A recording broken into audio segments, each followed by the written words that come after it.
Alrighty, everybody, give me just a few moments here.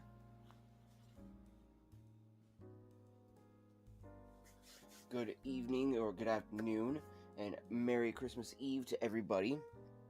A big shout out to everyone for that. Let me also put that in the chat and actually pin that in the chat.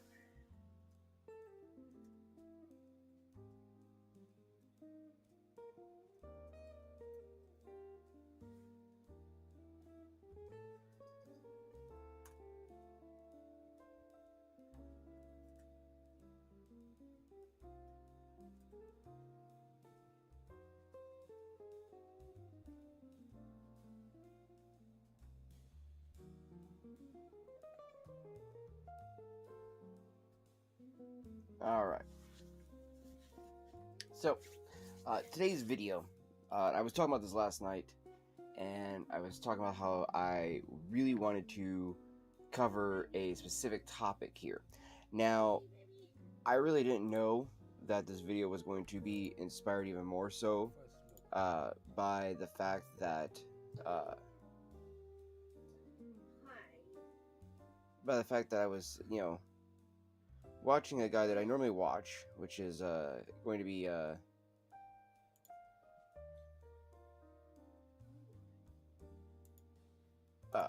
Dr. Alan Harrelson, and I wanted to bring up about a video that he did roughly about 8 months ago. Now, I'm not specifically calling out his video or trying to start a beef or anything like that. Obviously, this would be like me trying to punch up in all that regards, because he's a much bigger channel and has been around for much longer than I have. He has an actual doctorate and everything like that, and I will give that to him. So he might be wiser in some regards. I would argue, though, that the everyday person, especially for those that are needing to be brought to like Christianity and all that other stuff like that, probably aren't going to like the comment I'm about to say, especially about our good boy Dr. Alan Harrelson over here. And the reason for this is because of the fact that in his video here, titled "Why I No Longer Support Let's See Enterprises," we're going to go over by the fact I think that is the giant pussy of a fucking video, because, and again, you can be like, well, that's not very Christian of you to say, or da-da-da-da. Well, again, this is the point about just being a realistic person, okay? Let's point out a couple of different things here, right? Two big things. The first part is his video. He starts off with that one individual writer at the website smokingpipes.com decides to write about Aleister Crowley before the Beast release of the Cornell and Deal release, right?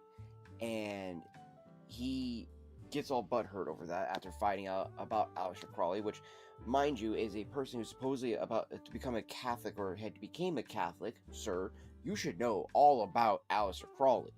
I mean, it is definitely something that you should actually research into if you're calling yourself the supposed Christian that you are. And yes, I am throwing shade in that regard, because as a person who has a Slayer fucking actual tapestry behind me, which most people understand as the pentagram, and I like to have symbols. I like to, dabble in things that are, how do I put this, trolling of Christians, because the lead singer of this band is not only a Christian, but he's a pastor. Okay, Slayer has very much always been a band that pushes the boundaries and pushes things of what you might consider to be Christian rock, metal, things like that, or to be deemed okay. Another thing I'd like to point out is that, with all that being said, is that let's look at Cornell and Deal's Awakened Elder, Dreams of Kadath, The Elder One. These are all H.P. Lovecraft. Now, Lovecraft was a Christian. I do believe he was either a Protestant or a Baptist. I can't remember exactly. But his religion and his racism actually fueled most of his stories and the ideas of how they came from. And he started thinking of these things as little as an 8-year-old child. Okay, so Lovecraft was very twisted, very very methodical about his writings and what he wrote about. Now, what I want to point out, though, is that you don't see him bitching about that.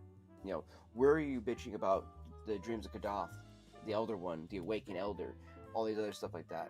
Oh, it's because, is it because H.P. Lovecraft was in fact a Christian and didn't leave the church, like you have the fact of Crowley, who left the church, became an occult fanatic, and, literally spurred probably some of the craziest, sayings and writings about the occult himself.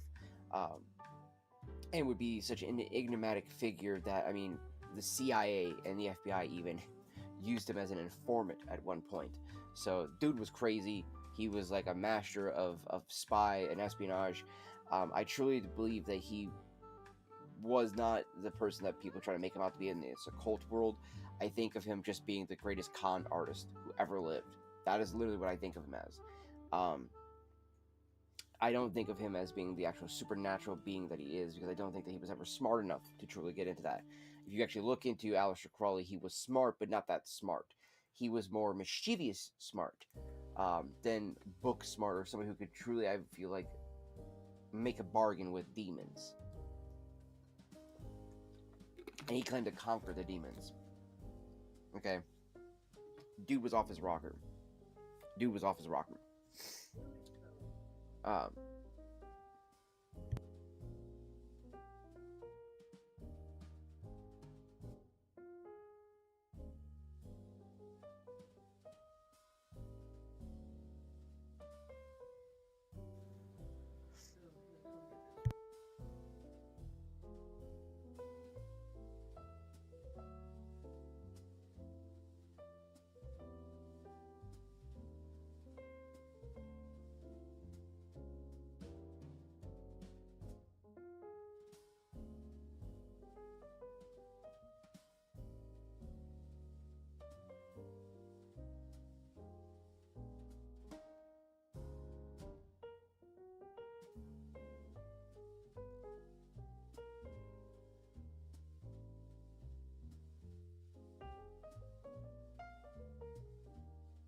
Oh my gosh, my mic was muted the entire time.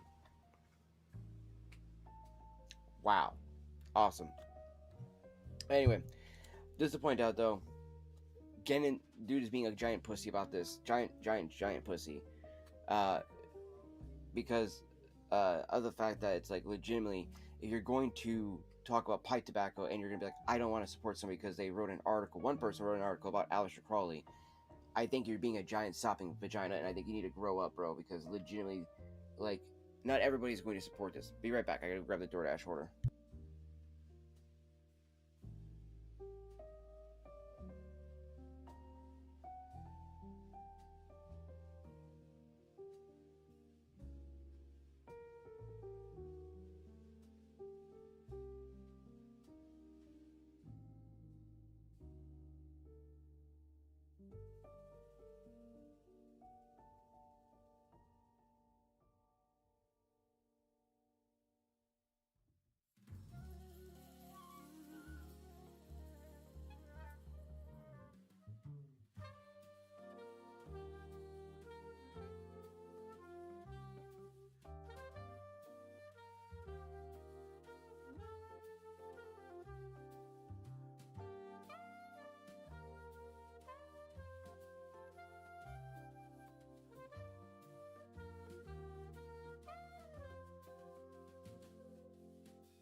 Alright, give me one second here, chat.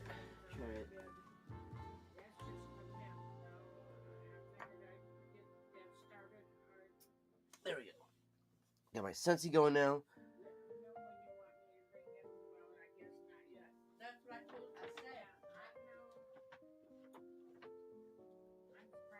Okay, so bust out a couple of my pipes here today. I actually got a little stand we put up here finally.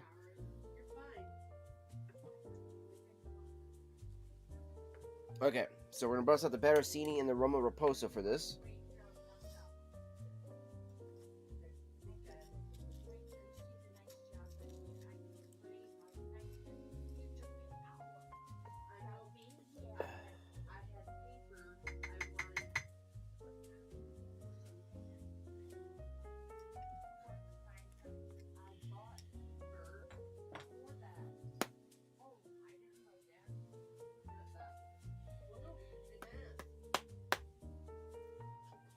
Oh, yeah.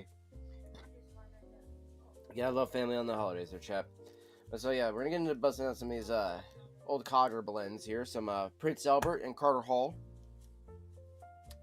But the reason why I wanted to start off this video with this here, because again, I wasn't trying to throw necessarily just all the shade at Dr. Alan Harrelson. Again, I actually do like his channel and I do like his content. You know, whether people might believe me or not, after sitting there shitting on the poor guy for his really piss poor take on not wanting to support the better of the fucking massive companies that actually help out the smaller tobacco, pipe tobacco scene, and to do it over this, like, my problem with that is that he has a lot of influence, and that a lot of people will be swayed by his words and be like, well, Dr. Harrelson doesn't do it, so I shouldn't support. Oh, no, don't be a fucking eternal, absolute pussy about this shit. Like, straight up, like, do not be the word that begins with an F and ends with a T, straight up, because you will be one if you're fucking gonna sit there and tell me that you won't use fucking, like, Cornell and Deal because they're Lutzy Enterprises, and you're like, yeah, but, they wrote an article about Aleister Crowley, completely forgetting that they also fucking created this, an actual homage to the first Christmas Carol ever written in 1857. So again, Dr. Alan Harrelson, I would like to argue that while, yes, they may have do things that are not super Christian to you, they also do things that are.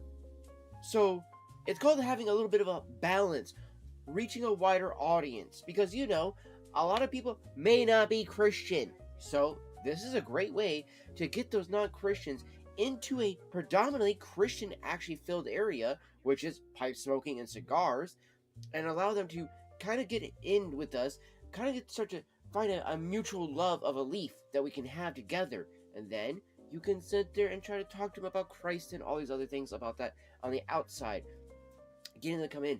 But do you really gotta tell them that they can't enjoy a tobacco because it says it's the beast? Really, do you really think that that's Satan's tobacco? Fuck off, okay? Like, again, stop with this dumb shit. I get so tired of these things. Like, there are certain times when I will say that person's acting like a demon, and I truly do mean like they're acting like a demon. But when we're talking about an inanimate object, remember this: they cannot infest your inanimate objects. They can only infest your people. Okay, these demons. So again, I would argue that somebody acting like a complete putz over fucking tobacco looks like a giant pussy there, Dr. Alan Harrelson, and I thought you were a man, not a pussy, okay? Because you ain't acting like a manly man right now. You're doing this whole thing, well, Christ would have not wanted me to smoke this tobacco. And it's like, no, I don't think Christ would have given two shits about that.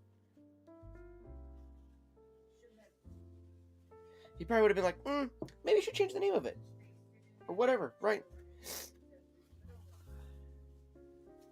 His cousin John literally used tobacco quite often.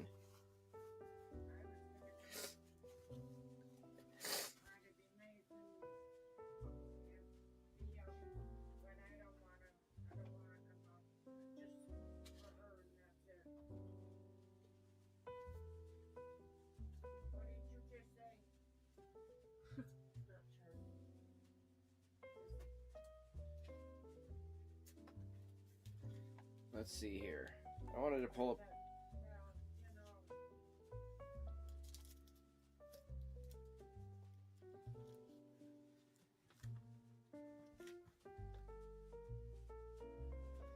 Let's go to Matthew.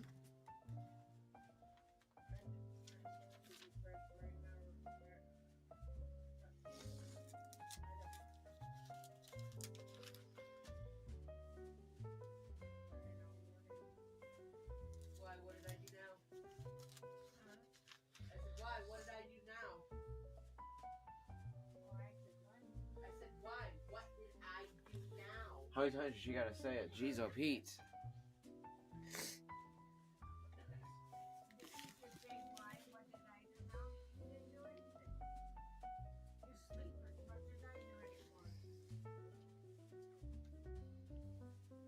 Because I couldn't sleep last night.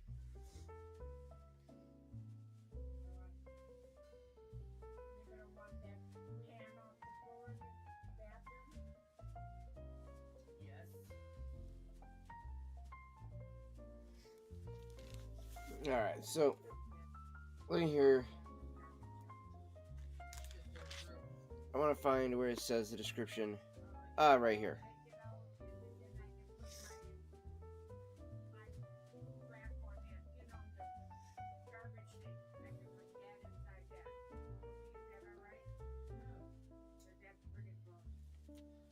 Funny enough, okay, so in the LDS one, it does not talk about it, but in this area, right here, where it says, in the raiments of camel's hair, and a leathern girdle about his loins, there is actually, in certain ones of the Bible, it will state that it had, that he has tobacco with the locust and the honey. Now, the reason why, obviously, they take out the tobacco part of it in the LDS fucking Bible is because, you know, obviously they can't have John be a smoker of any kind or enjoying tobacco of any kind. However, though, something to be also abundantly clear is that they used an abundance of tobacco at that time.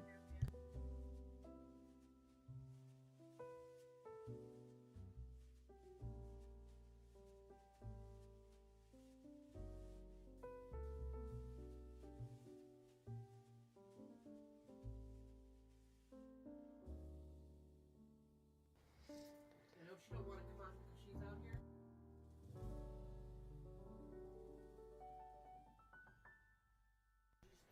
Anyways, chat.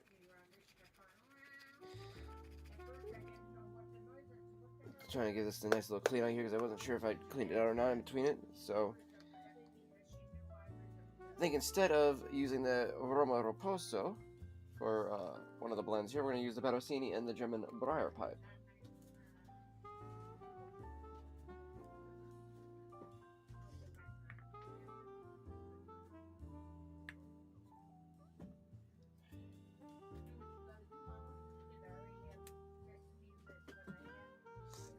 Alright, because I was going to use the Roma Roposo, but I think this might be a little bit too big.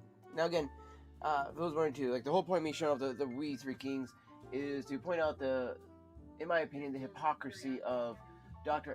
Alan Harrelson's, well, you know... Oh, you're fucking kidding me. Well, that's awesome. That pipe is going to have to dry out immensely. Hopefully it's not ruined. Fucking kidding me, dude. I had orange chicken and fried rice. Do you want paper towel? Nope, I just really need a fucking miracle to happen today because I'm about to lose my shit. That's the only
Alright, chat. Hopefully I have fucking cleaned up all the fucking bullshit that is spilled everywhere. This fucking stupid retarded fucking coffee.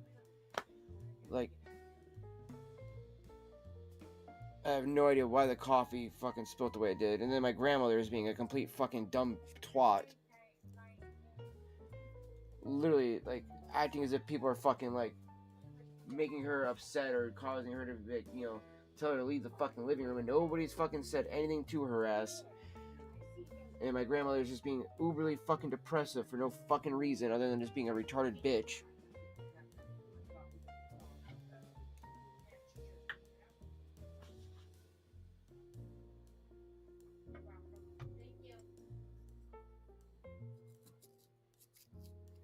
And just for the fucking coffee to have spilt in every fucking thing. Like, it literally got everywhere, chat. And I don't understand how the cataclysm of all that had to happen like that.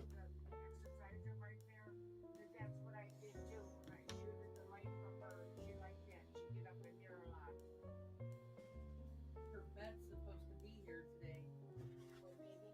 Her bed is supposed to be here today.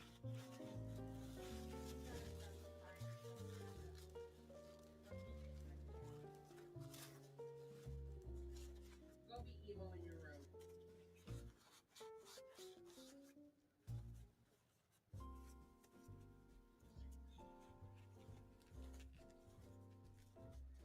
Your whispering is not whispering, dude. Yeah, I don't even know why she's whispering. She's asking if that was if you're live now. I'm like, why do you think I got it up?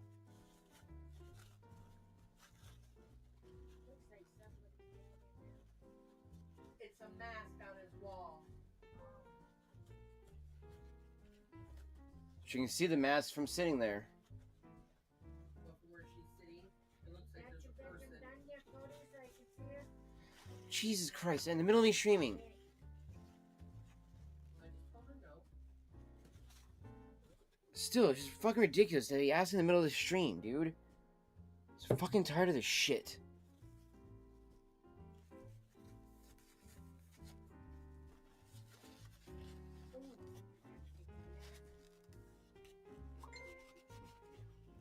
Jesus Christ, man.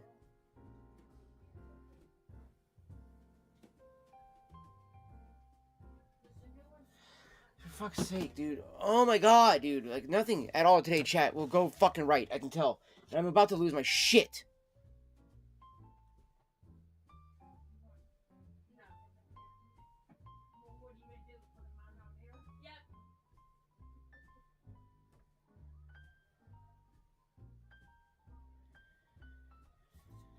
Jesus fucking Pete's, man. Like, oh my god, chat.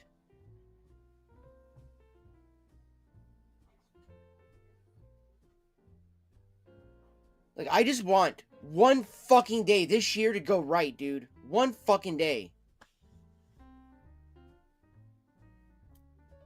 So fucking much to ask for, apparently, in this fucking universe, dude. Between a fucking retarded fucking girlfriend who doesn't ever fucking just pay attention to fucking, like, I don't know, look at the fucking YouTube, you dumb bitch!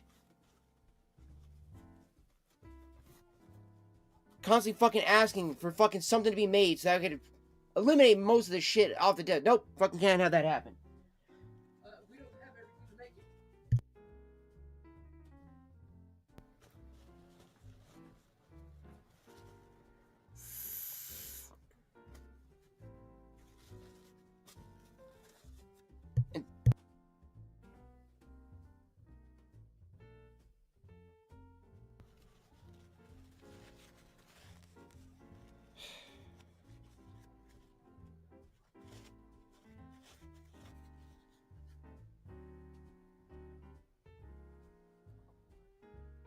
Like, legitimately, I do not understand why anybody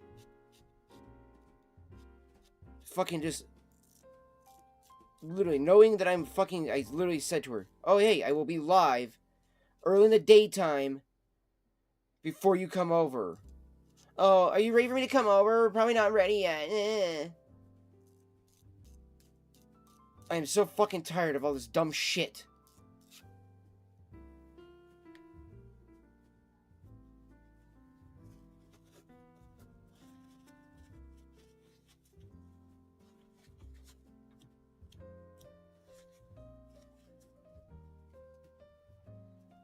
Like, legitimately. Fucking tell somebody, hey, I'm gonna be doing this thing, and because you know how much they fucking hate it, try to do it so that way, you know, they're not around when you're doing it, so that way, you know, can fucking somewhat enjoy it a day. And no, can't have that. Can't ever fucking have a good day. Especially on this fucking piece of shit house.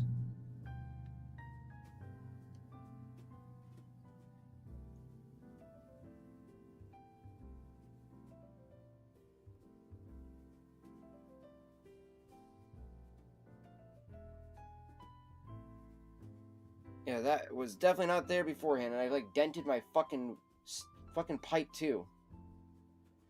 That's awesome. Hopefully I don't fucking break the fucking pipe then, because that's awesome. That was not there beforehand. Now there's a giant dent in my fucking pipe now because of that. Oh my god, dude, I seriously am just gonna lose my shit today.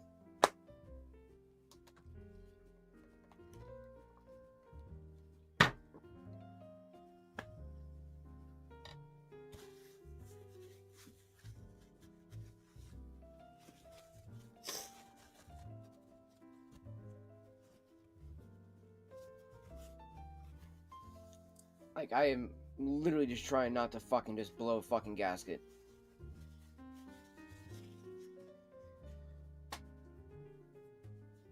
Like, I honestly do not get it at all.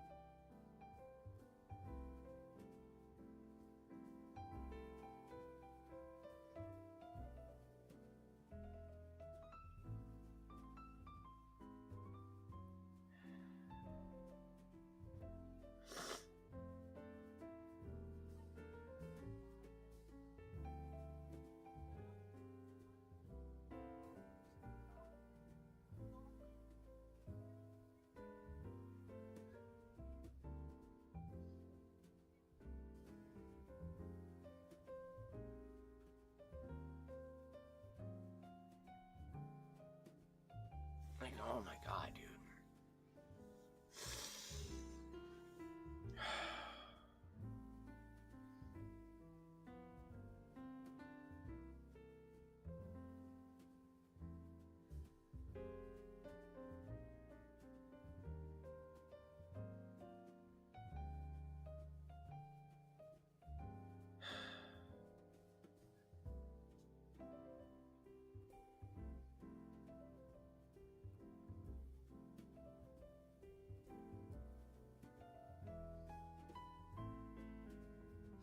Like, honestly, trying to just put the fucking thing up there on the fucking box. That was all I was trying to do, was trying to put it in a way like this. And it fucking did the thing of where, like, right now, it's literally hanging by it, chat, which pisses me off now more than ever. Hanging like this, like it was a fucking, like, one of those bird things you have to as a kid, right? Those little toys you used to bounce on your finger and shit. And literally, I was not trying to have it balanced like that. I was trying to angle it and trying to find a spot between the stems and everything like that to make it so it would lay properly on the fucking box. So I could put the pipe up there. And of course, right when I fucking did that, it literally slides out of my hand off the fucking box because it's slippery and just goes bloop right into the fucking coffee. But instead of making like a small splash, just make it the fucking, you know, the pipe that got, you know, messed up, whatever. Okay, fine. No. The coffee rocketed out of the fucking cup everywhere. On the MacBook, on the fucking laptop, the fucking monitor, fucking everywhere. So, and then of course I get here inside as I'm fucking pissed off because I'm like, oh my god, things are ruined now. And yeah, they are. Fucking the screen is fucking up on my MacBook. This is now screwing up. So yeah, I'm pissed because things are ruined now and I can't fucking do anything about that. But you know, I gotta remain calm and happy all the time, right? Fucking tired of this shit. Don't have means to replace the fucking MacBook. Don't have means to replace the monitor. And now all of those have coffee in it.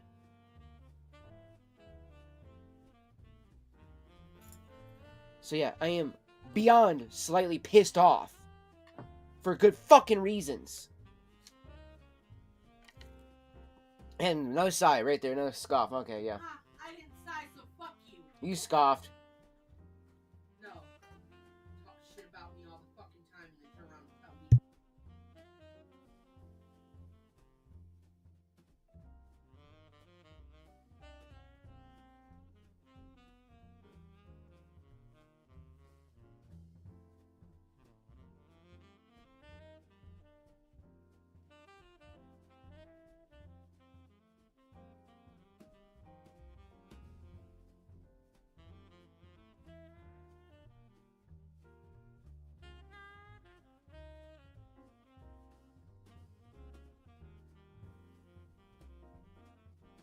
Yeah, fucking point proven on that one right there. Fucking point proven.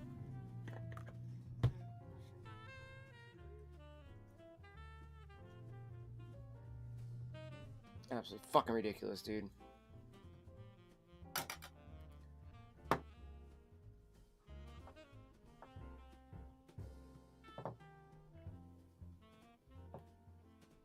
You know, at this point, I honestly just don't understand, chat, why my family even bothers with fucking holidays at this point. Every fucking year, this is how it ends up being.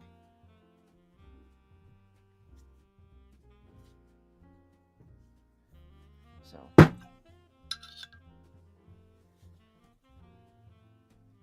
Merry fucking Christmas to everybody else, right?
Like, legitimately, all the fucking pipe cleaners now also all have coffee all over them, too. So now I have to go buy all new pipe cleaners, too.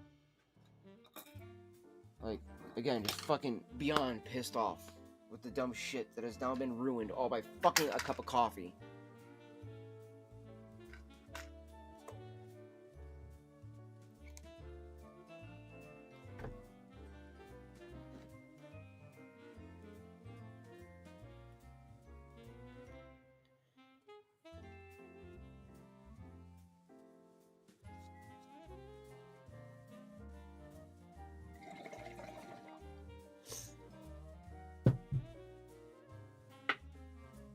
Like, it also fucking irritates me too with the whole Shauna thing, because it's like, okay, fucking, I thought you were supposed to be working from 10 to 6. Yes, I get you at a fucking doctor's appointment because, you know, your poor anxiety, da-da-da-da.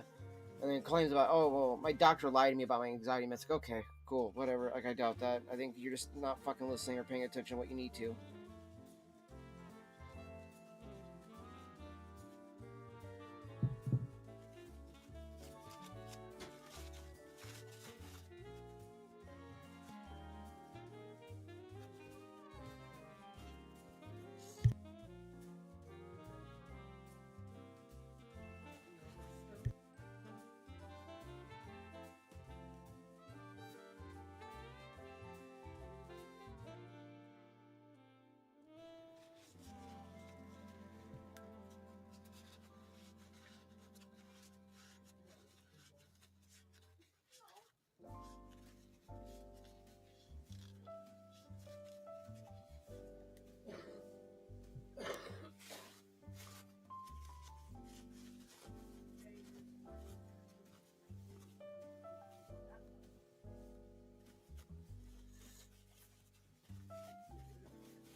So the whole point of what I was trying to fucking talk about today's video, before it all got ruined completely by this fucking piece of shit day, and this the fucking complete faggot life that I have to live like this. I'm so fucking tired of this bullshit.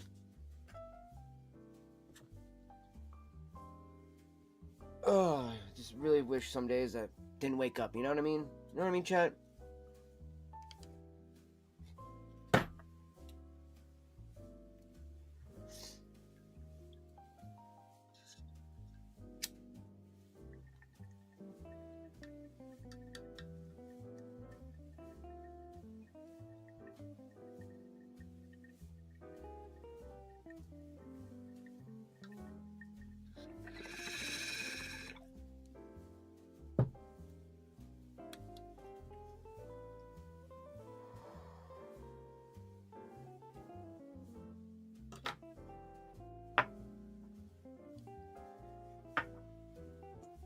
shitty bowl piece can't even stand upright.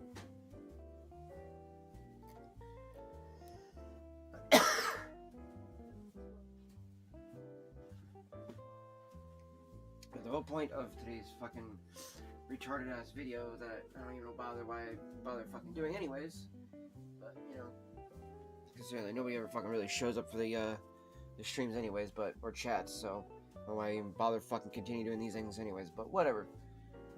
The idea for this video was supposed to be that we were gonna try to talk about the whole STG and Laudisi shit, and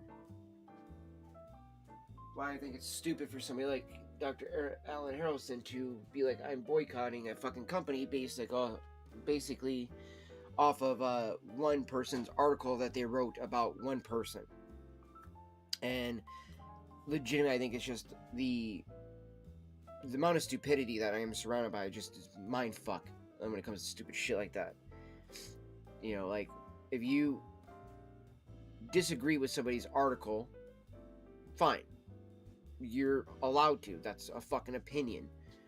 But then to tell others to boycott or that, you know, they should also look into, you know, because ideally, okay, so he always does it in his videos where I'm like, I'm not telling all of you that you should boycott it, but if you are a good Christian, and he always words like that, if you are a good Christian, or if you're a Christian, or if you're doing this, or did this, you would do it as well. And it's like, so you're blackmailing your audience to basically boycott something because you don't like something because so-and-so wrote a fucking article on Aleister Crowley. Congratulations, you're a fucking pussy. Like, literally, Dr. Alan Harrelson, like, legitimately, like, I don't understand. You went from actually being a masculine man to being a giant fucking pussy in one fucking fell swoop. And honestly, I think it's just, you know, I think it's honestly really retarded that, you know, people that are fucking willing to sacrifice, you know, something like that because, you know, they don't want to supposedly do shit like that as well.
Okay. Wanted to fucking send that finally. Jeez, oh Pete, chat. But also, Fox, I do appreciate you being here and the emotes and stuff like that. Again, I'm just very fucking irritated, pissed off today. And, like, literally, like, for the most part, the day was, starting off somewhat okay, other than my grandmother being, for whatever reason, like, completely emo and depressed.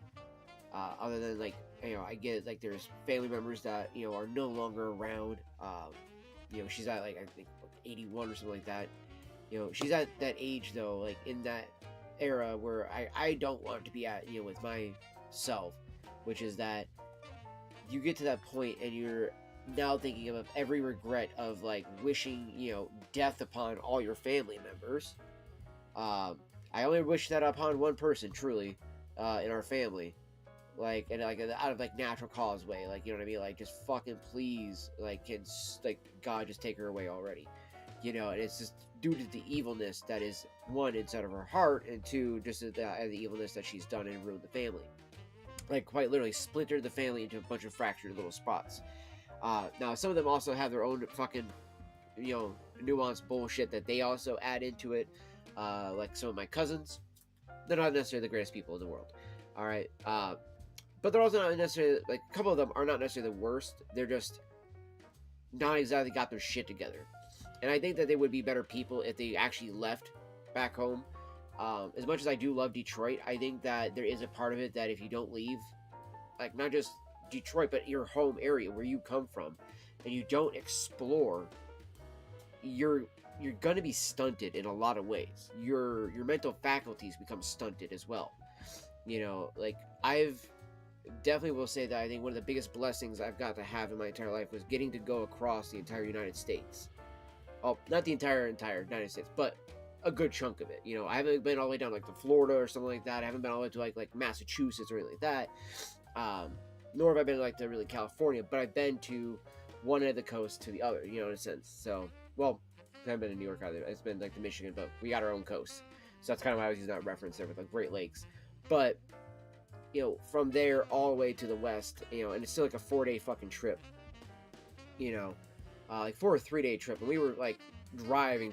Like, my stepdad at the time was, like, pushing some fucking hours to get there. Like, not even joking. It was kind of ridiculous. Like, I was kind of impressed how many hours, like, he would just see him just sitting there just driving on. Like, that was his thing. He loved driving. He loved cars. That's his thing. And the drive to here, though, I will say, getting to see, like, Mount Rushmore, getting to see the Badlands, getting to see all kinds of other, like, landmarks and monuments of the United States, getting to also appreciate the legitimately the vastness of the United States, right? When you're traveling from one part to the other, you get the sense of how fucking huge our country really is when you're driving. When you're flying it, it's like, it seems so small. Like any other place, it's like blink and you miss it feeling. And it's like, literally, when you're driving over the United States, it's literally like, wow, this place is fucking huge. You realize it more, you feel it, and you go from, like, mountains, you go from, like, woodsy areas, then you go to, like, swampy areas, to deserty areas, to, like, fucking, like, damn near winter wonderland areas. Then it feels like you're in a jungle all of a sudden and whatnot. It's like all this mixing of biomes that are all around us in America. It is kind of unique to live out here. It's like, it's one of those things that you get to experience so much of the earth in one location. And just go across the United States, you will experience all the different biomes of the earth in one place. One of the biggest ones you could go to would be, like, Alaska. You want to know what it's like to go to the Antarctic? Just go to fucking Alaska. That's all you gotta do. Now, it doesn't get as cold up in Alaska as it does down in the Arctic. No. But it gets close. But not as cold, right? There are going to be pockets in the Antarctic that are going to get way colder than anywhere up in Alaska. And both places have, things that are, like, areas of it that can get shrouded in darkness for, like, months and stuff, And it's insane to think about, how, life has gone on with all this going on, right? With all these different biomes and having to adapt to everything like that, right?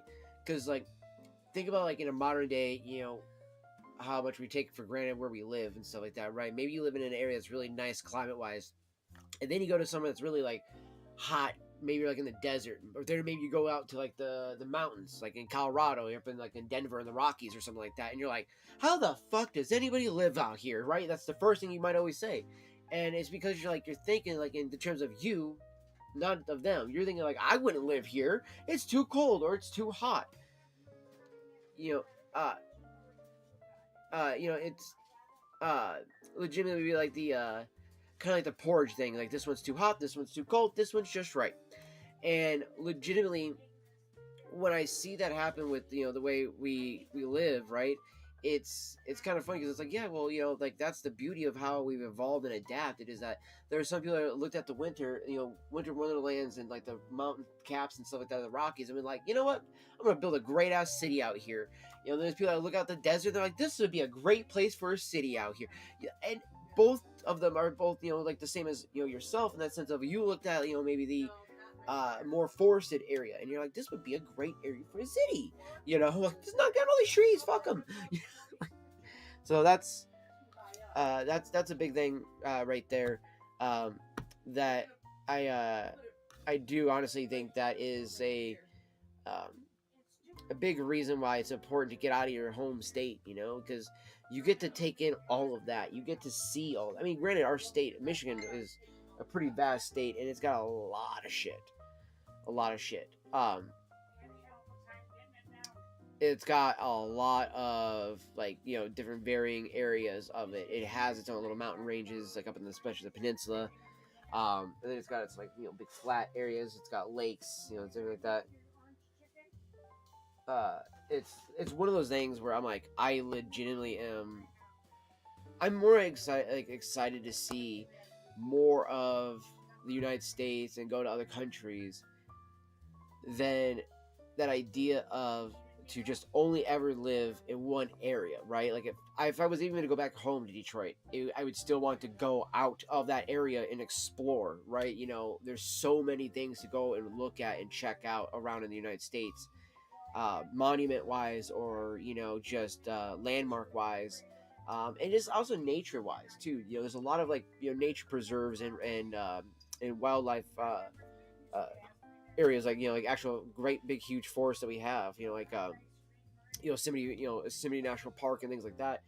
Gorgeous areas to go and look out and just enjoy the beautiful look to what it has to offer there, for the trees, the mountains, the animals, the plants, everything like that. The geysers, especially there. Then you go to somewhere like that. I say Appalachia Mountains. I've heard a lot of people call it Appalachia. Or Appalachia, or so. There's a few different ones I've heard, and I'm always weirded out by that, because I'm like, I didn't know there were so many fucking different names for this damn thing.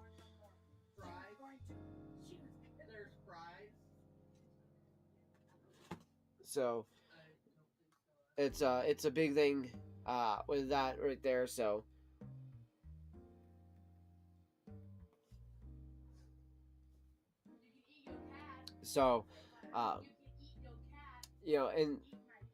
and it's also kind of something I'm thinking of too, in terms of with the pipe smoking, right? Like with the fact that when I see somebody like Dr. Alan Harrelson, and the reason why I get kind of upset about somebody like him saying the things that he does, like I said, one, Merry Christmas.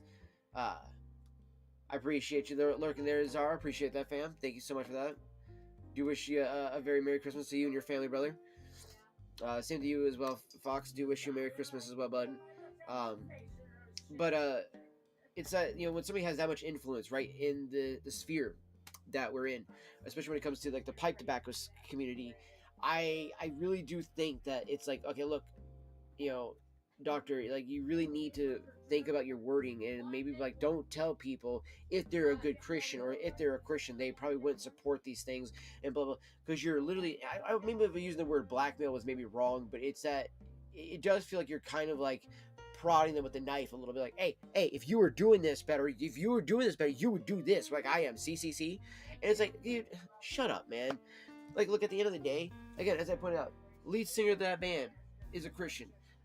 I don't care if it doesn't align with your views of Christianity. Okay, yes, there is only one view of Christianity, and it is the Bible. Okay, I think that is the other problem too. That is another issue why I have issues with like Catholicism, Protestant, Baptism, all these things like that. There's too many damn denominations. Okay, and I get why. There's a lot of different interpretations to Jesus' word, and I think that's also one of the problems, though, is that there's too many interpretations to the word, and that it allows for a lot of these dumb things to kind of go on. Now, I look at somebody like how Jonathan Rumi, right, a Catholic, mind you, who has been portraying Jesus, and I do truly feel that he has portrayed him in a way that feels probably the closest to what our Messiah would have been really like as a human being. Because when you see some of these other ones where he's just either cold or all he ever talks about is just those sermons or just those moments, and then does the blessings, the miracles, but we don't get like the human side of him ever really. It's like, man, I really wondered what he would have been like in between. You know what I mean? You're like, or did they really just see him in these only moments? You're like, that can't have been that the case. It could have been that they see him, and you hear like Matthew and all them say like, oh, we were with him for this many days, and da da da da. You're like, well, what happened during the nighttime? What happened? Excuse me. And how do you think the disciples would talk to him? And they have their own accounts. They wrote journals and things like that. We have these things to be able to read and kind of look at and be like, oh, this is what they talked about. And one of the things I think that's really imperative about this is that Jesus was always written about being a very gentle, kind, empathetic, a very just compassionate person. This idea that kind of like nowadays, right? I feel like we are like the Jews of old, where we wanted the Messiah to be this warrior, this person of great valor and everything like that. And at the same time, I would argue that he is, but in a different light. In that Jesus was able to be diplomatic. He was able to use his words, and at times it worked, and at times it didn't. And it wasn't because he tried to exert a power over people, because people have free will. If he tried to take that away from you, he would have been the devil. Okay, that's what the devil straight up tells him to do, is just make people worship you. Do this, do that. Jesus says, no, that's not the way. They got to choose. They got to make the right choice. They either got to come back, or they're going to be led astray by you. And if they are led astray by you, you can have them. You can have them in that little kingdom of yours and do whatever. But when I come back, though, I'm going to be dealing with you and all of them. And it's like, do you really want to be that person who sits there at the last day of judgment and says, but see, Jesus, I then came to you at the last moment? No. It's like, again, I don't think Jesus is going to look at a pipe tobacco company that makes a thing, called the Beast and all this stuff like that. At the same time, they make something like this, the We Three Kings, which is basically an homage to the 1857 Christmas Carol of the same name. So, I would have to argue that you sit there and loud about this. So they make this whole approach to doing this, and this isn't very Christian. And it's like, well, let's have a little talk here for a moment here and ask, why does it have to always be that everything has got to be Christian? You got to let the secular have their things as well, or have some part of our things as well too, right? If a secular person wants to pipe smoke but they don't want to necessarily talk about Jesus, is that not okay? That's their right. That's their freedom of choice to do, that they can choose whether or not to write about Jesus or not. I think that at the end of the day, whether you ingest that content or you buy that product, that's purely up to you, right? It's like the people that say, well, I'm not going to go practice Halloween because of the whole All Hallows Eve and how it means about the spirits and all. Look, first of all, I don't dress up like a dead character and stuff like that. I guess you refer to that, right? But the mask isn't him. Like, that's just a character that he represents, and other people have worn that mask. So that is not, in that reference, a representation of a person who's passed away. Scream masks. Like the characters I've ever really portrayed have always been characters that are, alive. or just fictional like movie characters, things like that, right? I don't believe in dressing up as like dead, like a ghost or things like. Unless you're like talking about Casper, I dressed up as Fatso from the Casper the Friendly Ghost one year. So, but and like my big thing too is like at the end of the day, I also just find it really just kind of upsetting that somebody like himself would fall into this category of like, oh, I can't enjoy something because it's not Christian. Really? Like after a while, it just comes off as really asinine. It comes off as just really, really pussy like, and you just have to be like, is that really something I would want to do? Like, is that really something I would really want to like support? Like, no, I don't want to support that. I like the guy's channel. I think he's a good guy. I think he's smart as well. He's a doctor, for fuck's sake. But at the same time, I think that he also has his things in the kind of the wrong areas. So, however, though, let's get to the point of the video that I've been wanting to try to do here now. And let's finally smoke a bowl of some tobacco. Maybe that might finally relax me a bit here, because heaven knows I need to be relaxed. We're going to start off with something here, too. And I also wanted to bring up this video, actually, as well. Where is my capture card?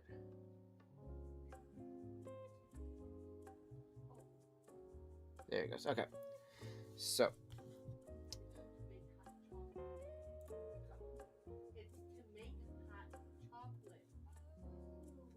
See, does he have his Carter Hall video right down here? Because I know I just watched it.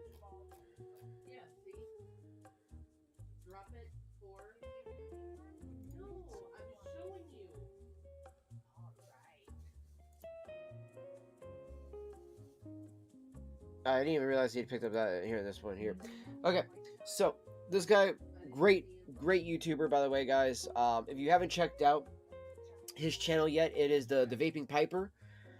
He's a great YouTuber. Love his stuff. Now he did a video. Just going to show me the Prince Albert video now. It's made with Belgian. Of course, his isn't showing up now. But that's okay. We can go forward on it in just a moment. Now, he did the Prince Albert video before he did the Carter Hall video. Now, I gotta say, now these are what they call old Codger blends. Now, the reason why they call these old Codger blends, one stems from the fact that this comes from a time and era of the days of like our great grandfathers, our grandfathers, and even the great grandfathers. These were the blends of tobacco that they were smoking on. And I like how he presented in this video. He goes, was it because that this was all that they had, or because unlike us and nowadays with the many choices we have, or was it because it was the best of the best, and this is why they always win with it? Because even back then, this was probably one of the more economical brands that you could have gone with was some Prince Albert or some Carter Hall, other than maybe some half and half, maybe some Sir Walter Raleigh. Trying to think of some other ones that were around that time era too.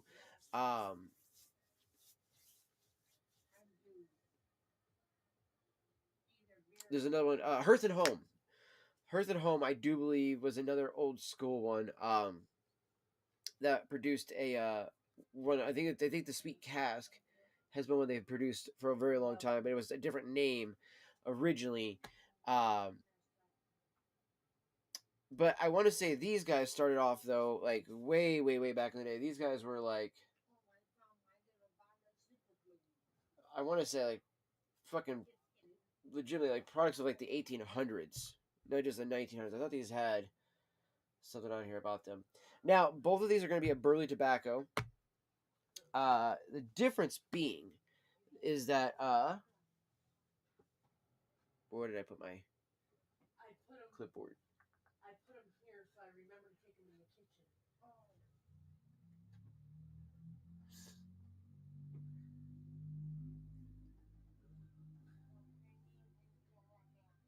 Yes, ma'am.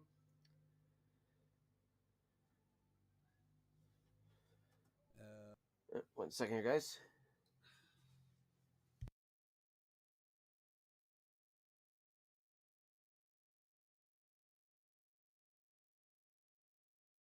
Oh, okay, I found it. I was trying to find it first. Oh shit. I forgot this had fallen over last night as well. All right, so I'm just trying to move my hand in a really awkward way.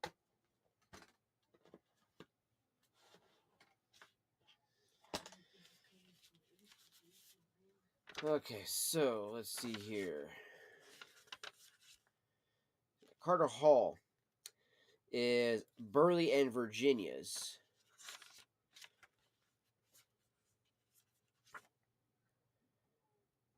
And the Prince Albert is just Burley. Now, I think it is listed as Burley and Cavendish as well, because it does look like there's some brown Cavendish in this one as well.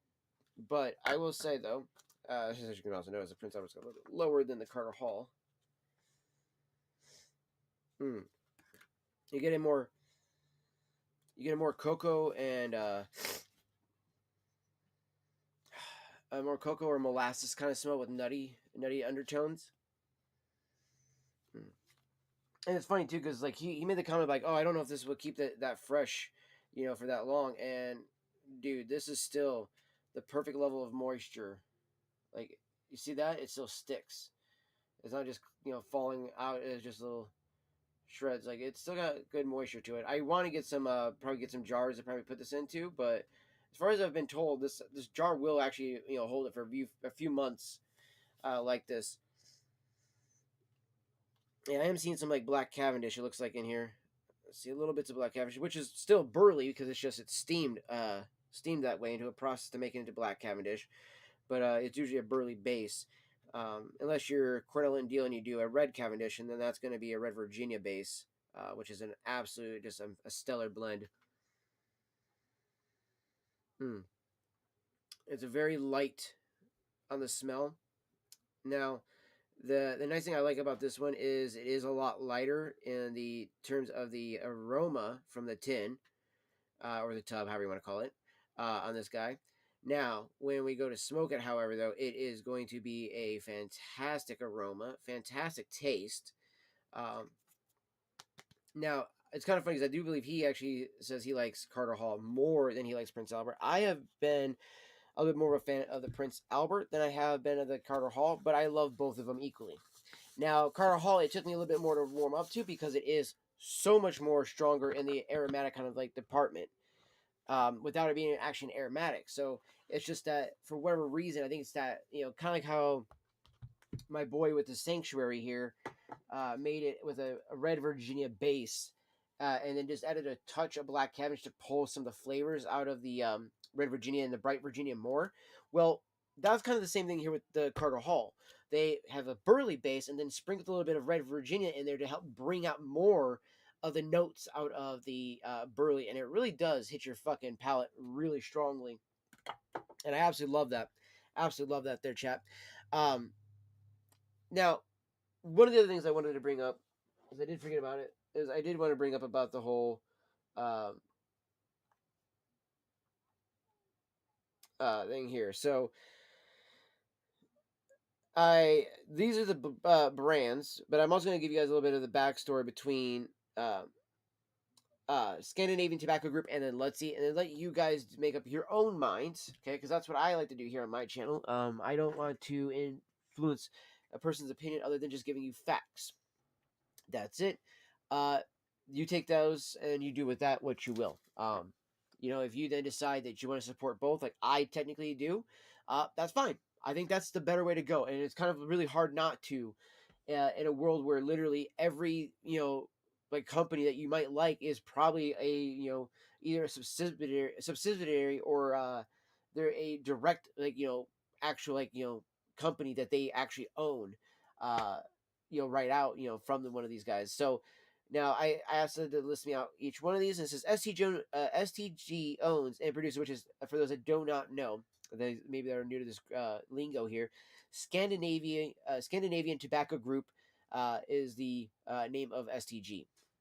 STG owns and produces a vast portfolio of pipe tobacco brands through acquisitions like Lane Limited, Peterson Tobacco Line, Mac Baren, including Sutliff, and others as of late 2025. Following the integration and streamlining of Mac Baren / Sutliff, many blends have been discontinued, but the core brands remain under STG control. Key pipe tobacco brands include, now as we just saw too with the whole Aaron Go Bragg, that is now bye-bye. Sorry, that is sad. I fucking hate it, but that is. And I have only what's just a tiny bit left of it. I should say a tiny bit. I have a good bit of it left. I definitely will not be parting with any of it now. I ended up giving some to my good buddy, my good buddy Cody, who had the same exact name, which I think that's hilarious. But he's the one of the owners over at the Refuge Cigar Lounge, and we have kind of a similar palate.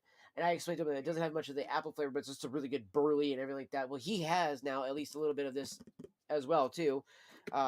But this is the very last bit of the actual wonderful Aaron Go Bragg apple crumble that was made by Sutliff. So, and I got it packed in here tightly with the freshness card here. I ended up snagging it from one of the other tins that got emptied. I think this is from the Connoisseur's Choice one. So that is what we got left of that guy. And so those are the ones from those green bags that we had that are. I do believe really this guy out, I think, so I can show it when I need to.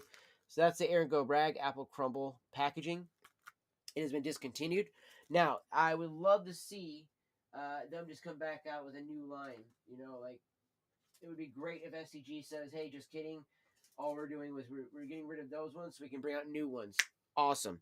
I would love that, but that's probably not going to happen. However, though, they own people like Captain Black, Borkham Riff, Aaron Moore, W.O. Larson, Peter Stokkeby, including even their luxury and bulk lines, Half and Half, Orlick, Escudo, Sir Walter Raleigh, Peterson's Full Tobacco line, Mac Baren, Sutliff, others, Clan, Amphora, Colt, Cow. And then they have like their dominant bulk aromatics are like Lane 1Q and RLP6 and many other European classics. That way with Laudisi, we have Cornell and Deal. Boom.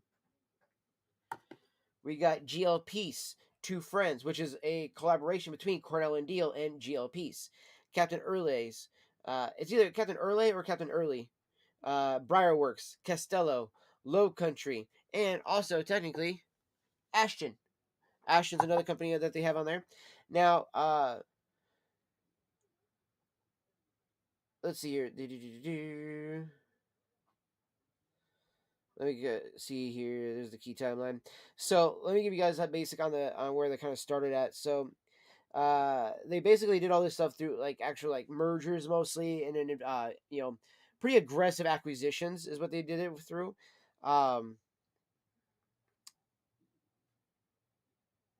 Then they did it because they were also they were kind of driven by companies like British American Tobacco, Reynolds American, and others like like RJ Reynolds, and then it would be like Philip Morris and all of them. They all kind of drove STG and Laudisi to try to do the same thing with the pipe tobacco, but so this way that they can control it, not them, because they went on to control it so that they could keep it pure without having all those excess chemicals and bullshit sprayed all over the tobaccos. Other than like flavoring, like the toppings is one thing, right? Your toppings and your casings, those are all completely one thing. That has been something we've been doing since like the founding of America, when we wanted to make our own tobaccos that didn't fall in line with the English purity laws and things like that. So a lot of that is kind of just an American tradition right there to make aromatics, right? And kind of just say fuck the crown. That's that we are there, baby. So it's one of those things where I think that they really did try to be like, okay, hey, let's not let cigars and pipe tobacco get ruined by companies like Philip Morris, RJ Reynolds, British American Tobacco, and all this stuff like that. Let's cultivate that market, and we control it and make only the best products. Bam. So 1961, foundations in Denmark. STG's origin traces back to Skandinavisk Tobacus Agabagini. However you say that, it's a very Scandinavian word. A/S was the name of it. Formed by the merger of three long-established Danish tobacco companies, dating as far back as the 18th century.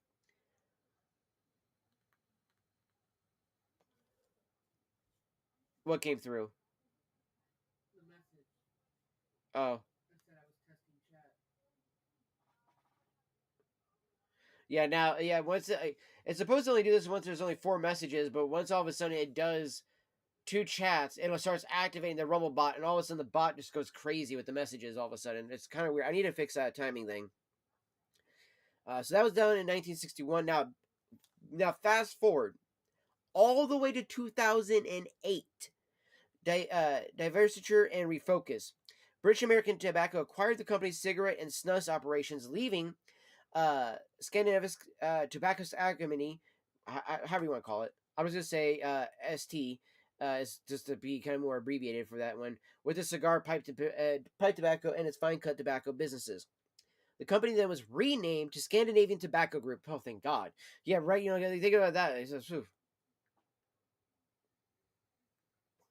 Well, yeah, I know you were also being like the way you were earlier, so I was trying to say instead of doing all of them today, instead, yeah, I thought we were just doing one of those and then one like candy one like we usually do. So I figured we'd do that in a little bit. But I also got a message back fucking Shauna here in a moment too, so I want to kind of get through the majority of this stream really fast here and then get to messaging her on that. So but in 2010, STG merged with Swedish Match's premium cigar and pipe tobacco divisions, including U.S. subsidiaries like Cigar International. This deal instantly made STG one of the world's largest players in pipe tobacco and cigars, combining Scandinavian production expertise with broader international distribution. 2011, entry into the U.S. pipe tobacco dominance, acquired Lane Limited in 2011. So about 3 years later, they would then acquire that from in 2008. And then they got that from R.J. Reynolds for approximately $205 million. Lane was a major U.S. manufacturer of pipe tobacco and fine cut, bringing iconic brands like Captain Black, the world's best-selling pipe tobacco, as well as bulk staples like 1Q, RLP6, BCA, and many others. This solidified STG's leadership in American-style aromatics. Now, literally from 2013 to 2018, they started acquiring retail and supporting acquisitions like pipesandcigars.com, which is where I've gotten like the majority of all my tobacco from, other than from local realtors. Then in 2019, they acquired Peterson. And then in 2024, they acquired Mac Baron. Now, the problem with this one is this is where the problems come in with STG. This is where people go, fuck you. They wiped their catalogs because they wanted you to go to their Lane Limited catalogs and all the other ones that they owned as well. But they were like, well, they're just like these ones that we have, so might as well just go buy these ones, guys. And it's like, no, but there's a difference. The way Sutliff did their tobacco and you do your tobacco, they don't taste the same. We want to have those choices. They took it away from us. So I would argue that, again, this is why I have a problem with fucking Alan Harrelson, moving people away from Lutzy, is because Lutzy wouldn't do that, and they're a better company to fucking have on your branding than fucking STG, in my opinion.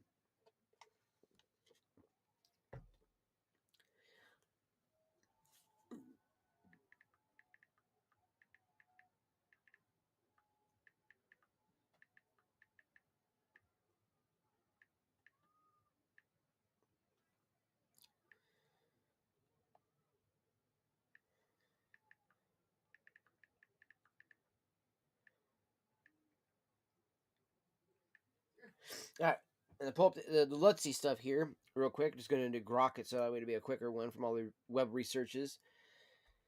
This is why I also use Grok, because it actually pulls everything from all of the websites. So, and Lutzy Enterprise rose to prominence in the pipe tobacco industry through a combination of innovative online retailing, strategic acquisitions, and a deep passion for the hobby led by founder Sykes Wilford.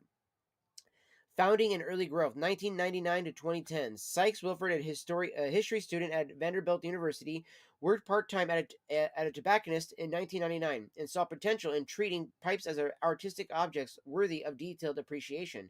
He launched SmokingPipes.com in 2000, incorporated as Lutzy Enterprise, pioneering high-quality photography, precise measurements, and in-depth descriptions to sell pipes online, revolutionizing a traditionally in-person industry. This approach quickly made SmokingPipes.com the largest online retailer of premium pipes and pipe tobacco worldwide, and exceptional customer service and global reach, including early international expansion.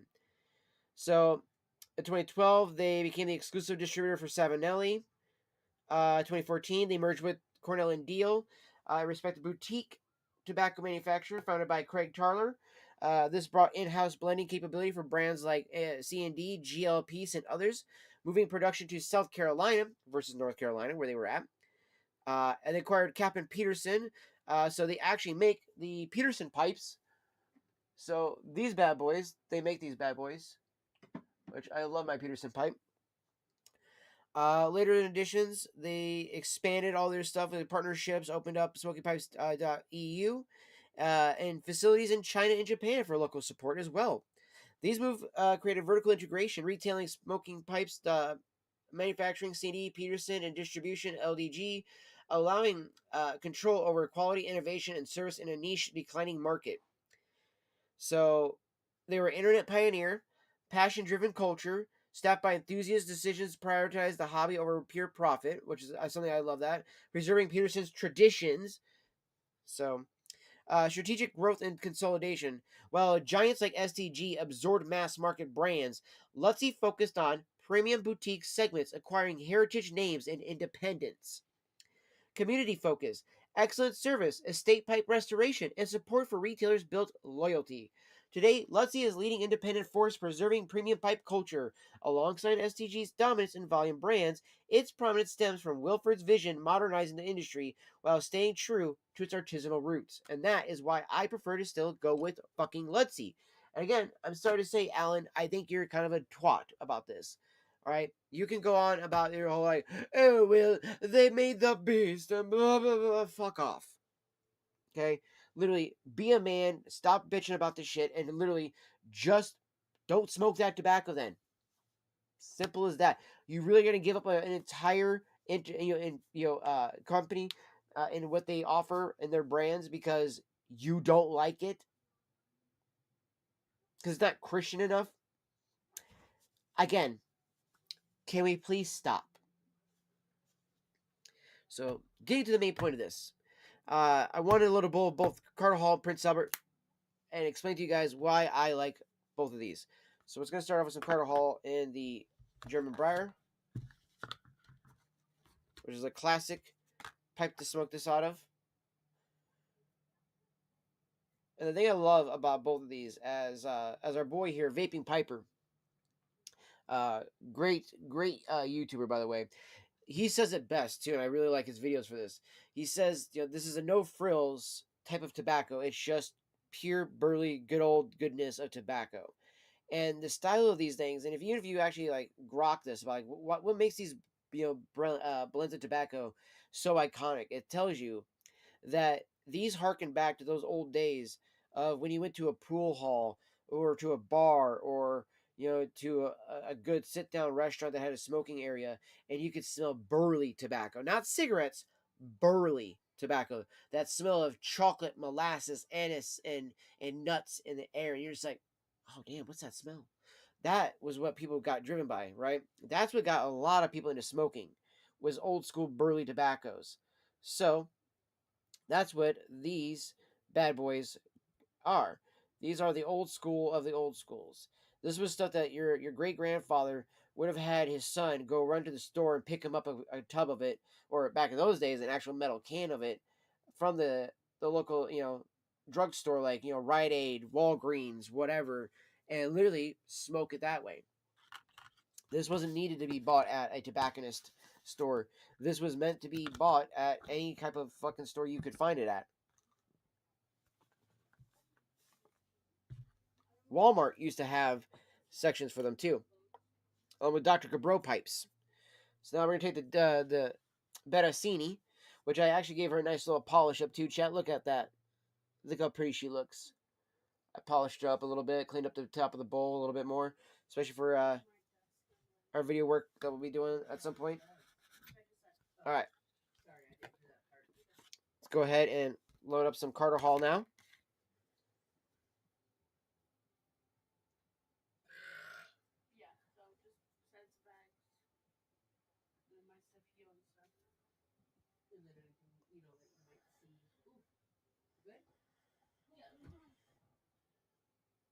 And I gotta say, one of the things I love about these tobaccos is that you can literally spark them up, smoke them, and you can be pretty heavy puffing on this too. Like you're not really gonna get too much of a hot bowl going unless you're really trying to like actually get it really roasted. But it takes a lot of work to still get it like that because this tobacco is just meant to be smoked. It's literally like one of those things where they did their job properly to blend this and make this a perfect smoking actual experience every time you open up this tub and load a bowl. Not many things can you do that in the pipe tobacco world. Can you just open it up, load it, and then smoke it, chat? And that is a massive W for these guys here. That shows you that John Middleton has been doing this for long enough that they know what they're doing. And after acquiring this from, I do believe both of these from R.J. Reynolds. I do believe Reynolds America used to be the founding fathers of both of these guys. And it would kind of make it more sense to it, the whole, this being like the Marlboro Reds. A lot of people used to joke, and this being the original Marlboro Lights. Funny enough, that is not the case in this regards. That is how funny I find it, though. But I think people say that because of how much chocolate is added to Marlboro Lights, by the way. So we're going to start off with this Prince Albert first. Got our lava lamp Bic right here. No, I'm tired of it. It's got to get done, so we're gonna get that going. I gotta find the grabber though, so I can put that. And I agree with Bremen Pipe. Bremen made a comment saying that your first initial charring light, that's where the most flavor is going to come from. And if your bowl doesn't taste good on that charring light, then you know you're not going to enjoy that bowl. And that's just kind of how it's going to go with that a lot of the times. It looks like his mom holding him.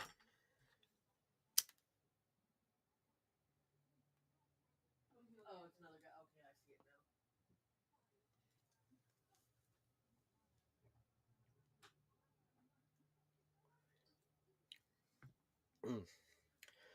This one, I find less of the cocoa molasses kind of vibe in it, much more nutty, heavier, burly flavoring.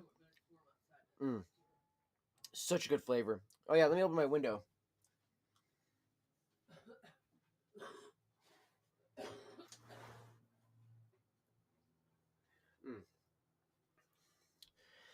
This is just such a good classic smoke. This is what you would have smelled if you went to a pool hall back in the day, chat.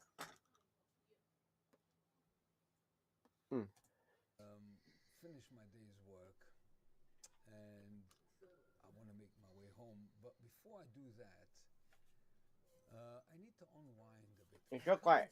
I don't know if you're different than me, but I can't smoke a pipe while I'm driving. For some reason, it doesn't work. It's either I drive or I smoke. I can't do both. When I used to smoke cigarettes, that was no problem. You can smoke a cigarette while you drive, and vape, of course you can. So I will also say, if you like to smoke cigarettes, but you like to smoke pipe tobacco, but you're trying to give up cigarettes, you know you can roll yourself up a cigarette of pipe tobacco, and it will smoke just fine. I do it a lot of the times when I want to enjoy an actual smoke like that on the go, and I don't want to smoke a pipe. I was like, fuck it, let me just roll up a few stogies. Let me do a couple like autumn evening ones. And now I got a maple fucking vanilla cigarette that I'm smoking on, and I'm like, baby, that tastes delicious as I'm walking downtown. That's fucking delicious. Can vape while you drive. But and you don't have to inhale it either, too. You can puff it, too. I like to be relaxed. I like to concentrate on what I'm smoking. I don't smoke a pipe for the sake of it, just to smoke. Because I've got my vape for. So when I smoke a pipe, that's why I need to change my fucking coil on this guy. Enjoyment and relaxations. I need to change my coil on this one here for that. So yeah, many times I thought perhaps to record a video. Gonna do the Victasia right here. Royalty 2 in it there, chat. South to north. I'm gonna change out the coils there. Pop in one of these quads. And I say it's a good time for me to record a video. On a blend, while you can watch the scenery on motorways or the English countryside. Well, up to now, I just can't relax. Oh, see, it's that burly smell in the air, man. She's so fantastic. In due course, or maybe I'll try it once and see how it works. But for now, I like sitting either in my garden or in my office while I'm recording a video. or in the park. Anyway, sit. The other nice thing too, right, is that you can just sit here and puff on it like this and just enjoy a smoke, and it will burn quickly. You're gonna go through bowls of this really fast, and I actually do enjoy that because I like to smoke fast. I like to. It's not that I'm not enjoying the time. I like the puff, puff, puff, puff. I enjoy the taste of the tobacco so much. I don't want to not taste it. I'm like, okay, yeah, it's just in there smoldering. I want to taste that tobacco though. It's smoldering. I want to be tasting that shit, not the air.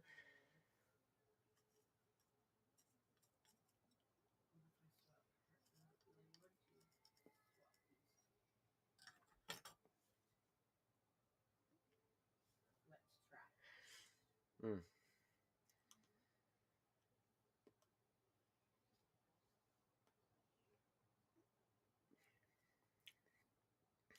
It's a fantastic smoke. It's a fantastic smoke. I'm gonna go ahead and cap this guy, just so that way I can go ahead and do it to the Carter Hall one. Now, again, the taste on this one is primarily what we're getting is the Burley's nuttiness. I get a very, very light hint of cocoa. Very light hint of cocoa. It's more so in the retrohale. But it's so smooth. The Prince Albert is the smoothest pipe tobacco that is probably ever existed, in my opinion. It is hands down one of my favorites when it comes to OTC blends. So next up, Carter Hall on the Bersini Caprizio off their pipe. Yeah, a little too loose on the bottom there with no filter. You get a mouthful of tobacco. Pat that on a little bit more.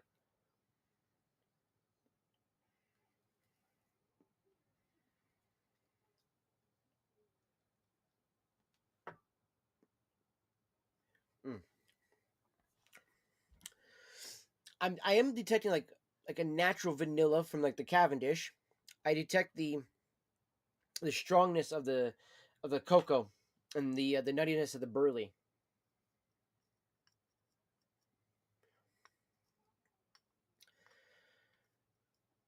Yeah, I think honestly, like I was saying, like I'm gonna get two of the Prince Albert next time I go, and only one of the. No, I'm gonna get two and two. I'm gonna make sure that I have a bulk one. I'm probably gonna be like Dwayne from Wrangler School, Wrangler Creek School. That how he does that. The old cowboy guy that we watch sometimes. He has a bunch of Carter Hall and Prince Albert, mostly Carter Hall. That's more of his favorite. But I'll have both, and the sulfane still like wrapped up, put in a closet somewhere, stored up for rainy days. Like, oh shit, I ran out of tobacco. Oh wait, that's right, I got one of those tubs up in the closet. Let's grab one of those bad boys out and bust it open and start smoking. That's kind of the point of those.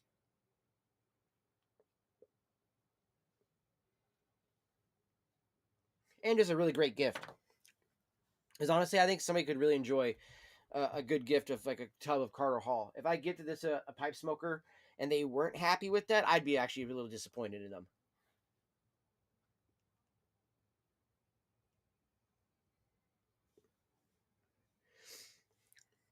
And if we watch here how he smokes it too, you can see how he ends up smoking this as well.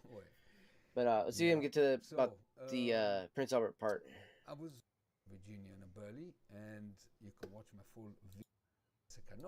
Albert storage in my cabinet here. So I took this out just as a reference. I've got a jar full of this good tobacco, Granger, and as of late, of course, the Prince Albert. I also reviewed the mix with the Latakia, the Pesacanoe. Okay, he did a blending where he also mixed it with some Latakia, not Latakia. I'm happy I bought actually two of these. You see what I'm saying? Because Prince Albert's fucking delicious, man. Yeah, it's going fast with that mix, and I had to get some more Pesacanoe to do the mix because I did try it with HH Latakia, and it didn't taste. Definitely get a lot more. Like I said, that aromatic-y kind of taste, but a natural aromatic. It's very hard to describe that. Sure, but everyone loved that mix of Pesacanoe and the Prince Albert. You can watch my full review on that one as well. But I really much enjoy the Prince Albert on his own. Mm-hmm. I find it so rich, big chocolatey notes to it. See? That nuttiness, the earthiness. It's a really Oh, it smells so Alcohol fucking is good in the air very too, chat. rich tobacco. Mm. Yeah. So, Carter Hall.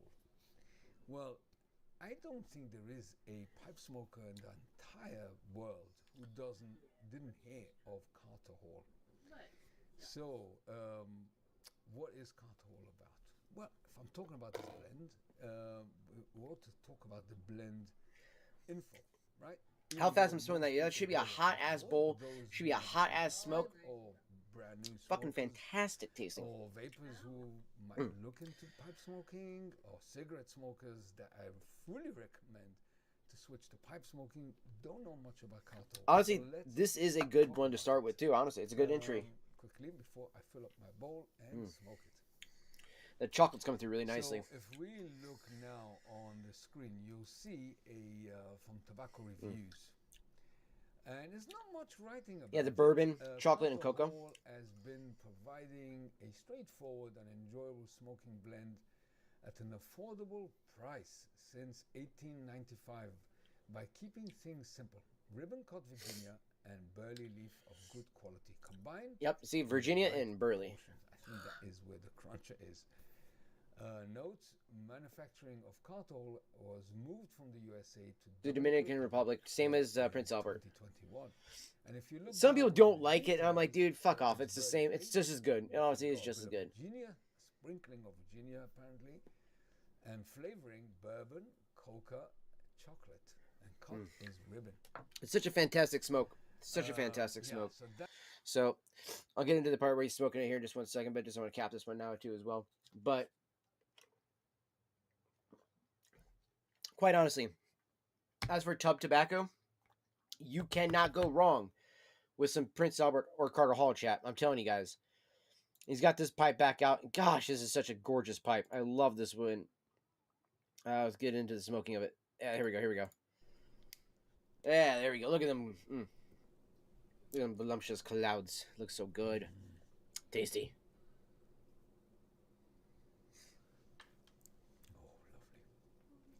Oh, lovely. Because it fucking is. And I still got some consummate gentlemen I'm going to be going through. I'm going to look up on Grok how to find ways to mitigate my problem with that lavender that comes through on there, chat. Because there's this weird lavenderish taste that comes through, and I'm not a big fan of it at all. I just want to taste the English that's in it. You know, the English tobacco, not fucking lavender perfume burley. in the background. You know, there is a benchmark for top quality burley, which is the Ken Byron Ventures, which I enjoy so much in the morning, the burley morning pipe. It's got that delicious coffee. But that is a different type of burley blend. That is a bit more on the aromatic side. This is more natural. See what I was saying, chat? Natural I'm aromatic. not saying that the Ken Byron Now, again, that is why I wanted to bring that up. I really do love his video. You guys definitely go check out his video. The Vaping Piper over on YouTube. Go drop him a follow. Go drop his channel a watch as well. Like his channel. Subscribe to him. Just a great human being. Great guy as well. Great knowledge. But honestly, yeah, dude is a great insight on that. But legitimately, I'm a huge fan of both these old Codger blends. And if you're looking to get into pipe smoking, highly recommend this. But I'm gonna go ahead and wrap it up here, guys. I'm gonna go ahead and end the stream, and then I will see you guys probably not tomorrow, well, maybe tomorrow. If not tomorrow, it'll be after Christmas. So I will see you guys then. Peace out, fam.